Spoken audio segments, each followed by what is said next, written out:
Dear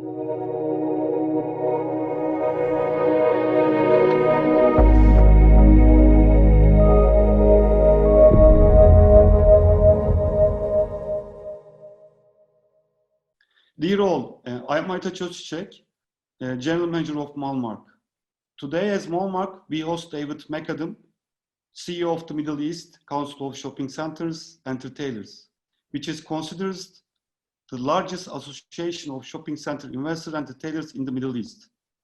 Good morning, David. Greetings from Istanbul. Good morning, Aytaç. Great to see you. Great to hear from you. And thank you for the time. Thank you for us too. Why is it important to meet with David? Because as Mallmark, we manage shopping malls in Turkey, Iran, Iraq, and Uzbekistan. Many of our investors are interested in the shopping mall investment in the Middle East. Okay. They have concerns about the current situation of the shopping malls in the Middle East after the COVID-19 outbreak. We are going to forward this question to David today. David, can you briefly explain the latest situation of shopping malls in the Middle East? How about the number of the visitors? Also, are retailers satisfied with the existing sales volume? Sure. Well, let me begin by saying, yes, we've opened up a soft opening beginning earlier this week. And the government authorities had suggested in all the countries, including Saudi and also the UAE and other places, that they wanted to have restrictions on the number of people who could join to the shopping centers.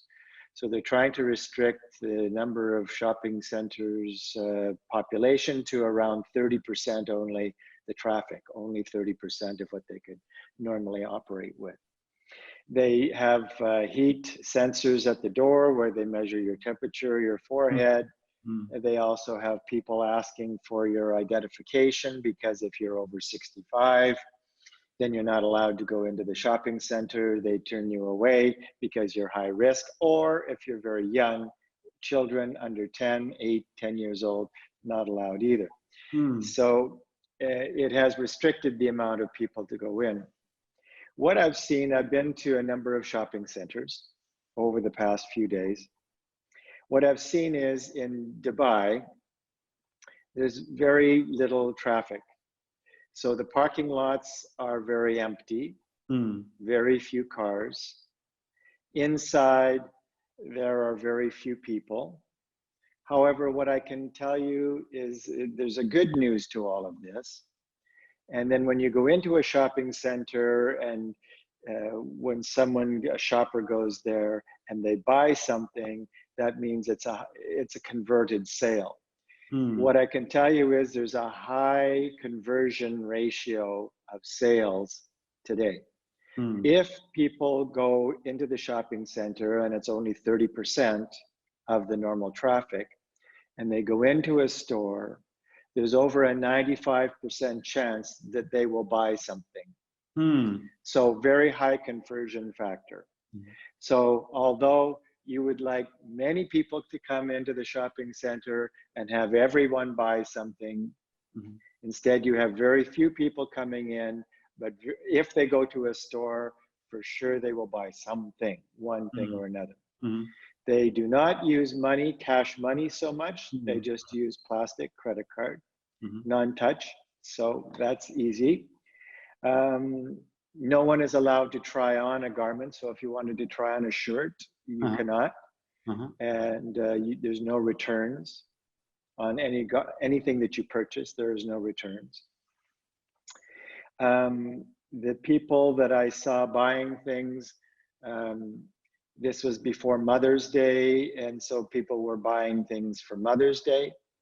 It was a celebration, so they were buying things for the girls in their home, the women, the mothers in their homes. And the food and beverage was very low, very low numbers. So what I can tell you is that the low numbers of people has resulted in low sales too, although the conversion is high. In the food and beverage side too, low numbers and big separation. So 2 meter separation between tables. Mhm, mhm. disposable goods, the plates and the silverware. So it's expensive because you have a lot of food wastage for the restaurants. Mhm, mhm.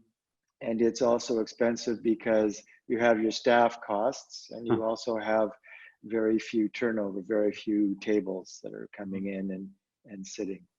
So there was a report in the newspaper in Dubai that all of the food and beverage operators in the UAE, so not just Dubai, but Abu Dhabi, Uh-huh, Alain, uh-huh, uh-huh. and Dubai, they would expect to lose 1 billion dirhams this month.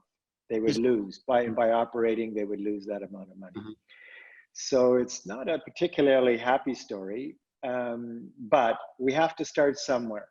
Yes, it's And I important. think that's the whole idea. If we're going to get going again, it has to begin. Mhm. And so it has started, and I think people are happy that it has started.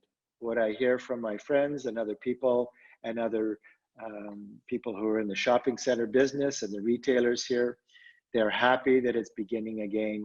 Not happy with the slow pace, but hoping that it'll increase in the sales soon. Mm. Saudi is the same story. Mm. Saudi is very slow.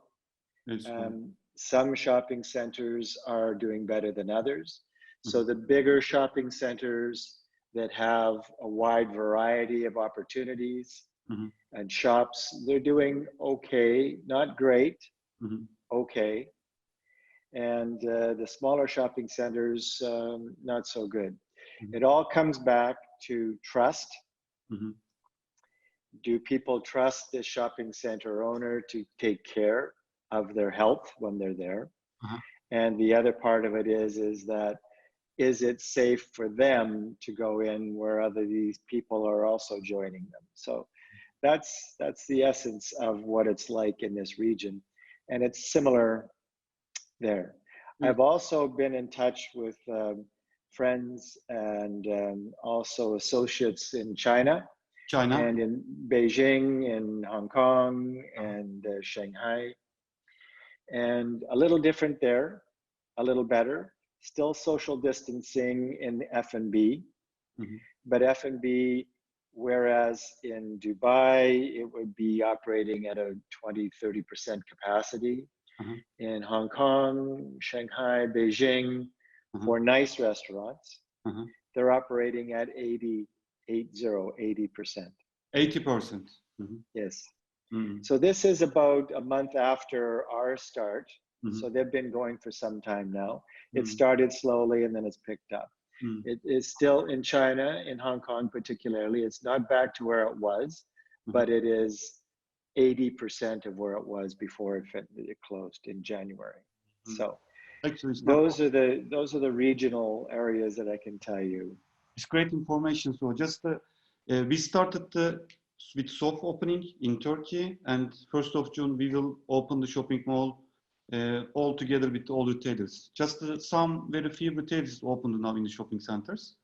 And Okay. so, of course, we are discussing about another issue right now in Turkey. We are curious about the controversial relationship between shopping mall investors and retailers. Has there been a final agreement between shopping mall investors and retailers on rental payment and common expense payment? What is the final situation? Do the retailers have an intention to pay rent and common expenses in the Middle East? Well, that's a very good question. And I would say there's no definitive black and white answer. Mm. What I can tell you is that every retailer has a certain amount of sales expectation.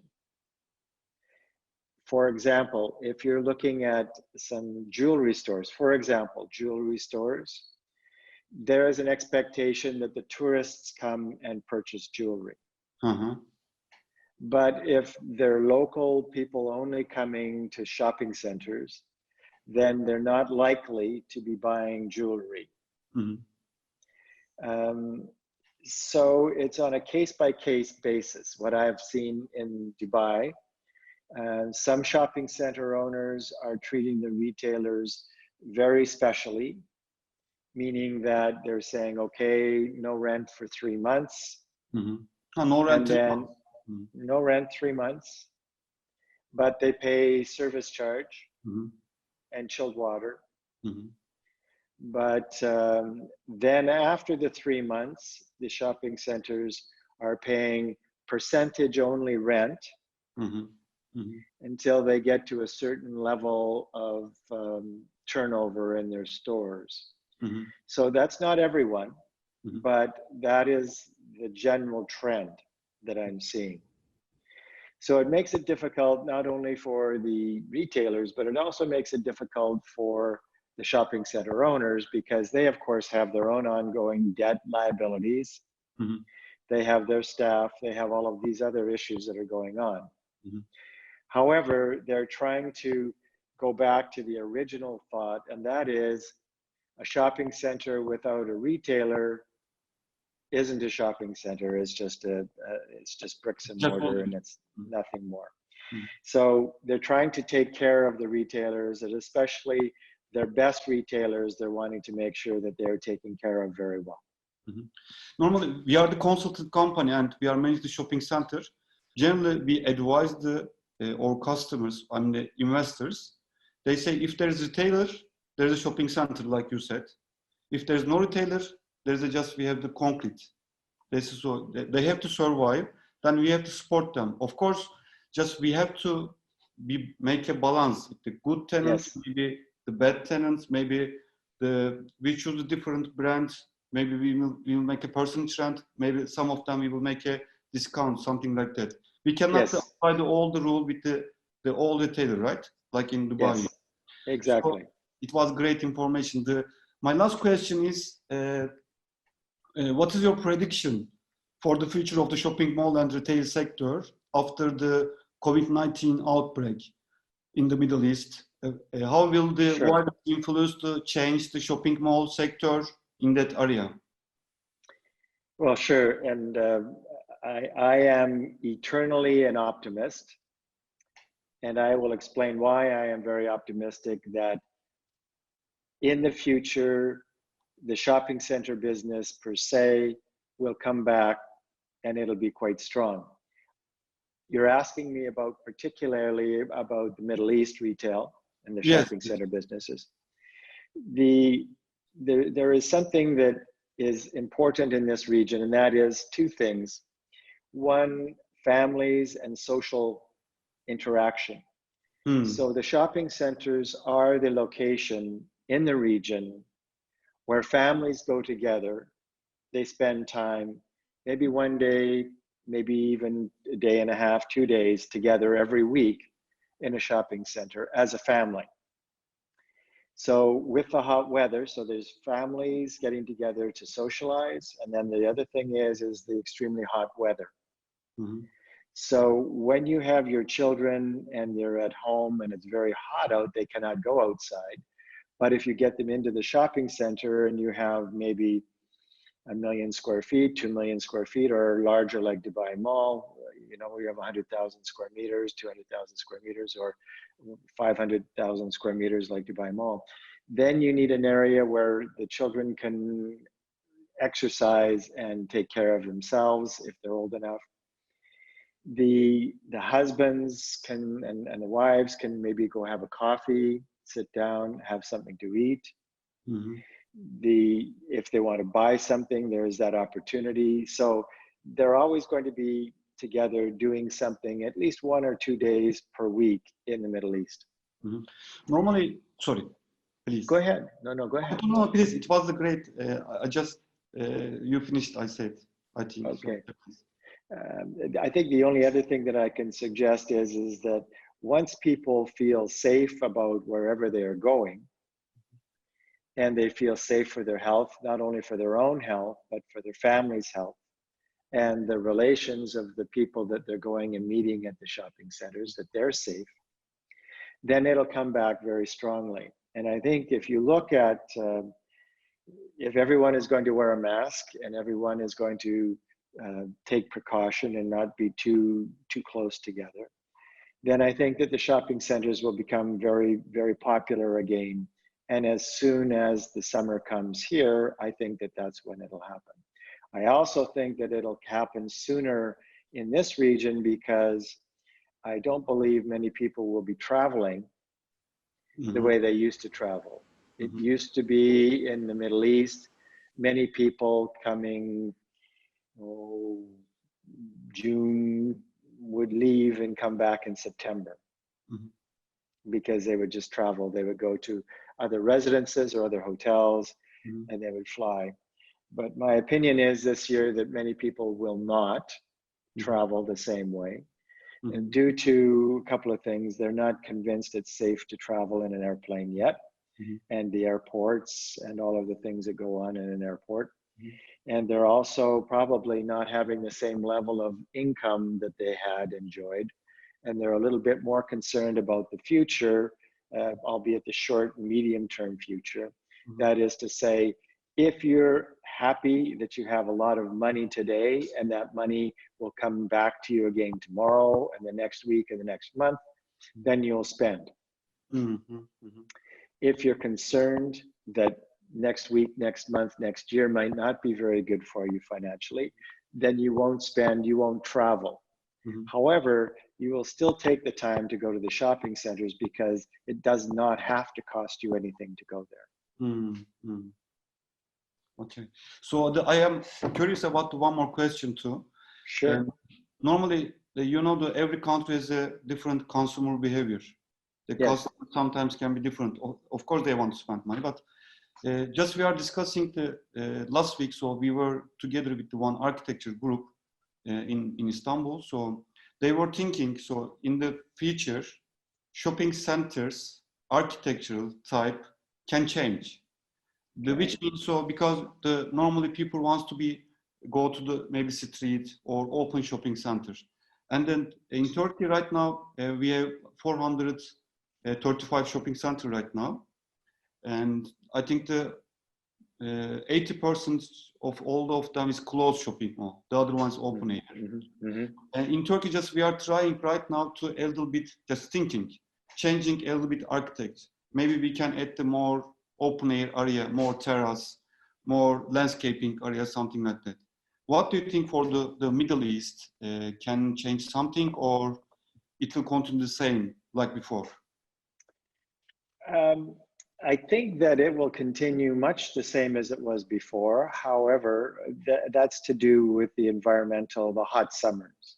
And if you don't have a protected and cooled and chilled environment in the summer, it's very difficult for people to circulate through the different stores. In terms of food and beverage design and how that will work, I think you will see there will be a little bit different design. And I think what that will mean will be fewer tables, but maybe more interesting decor.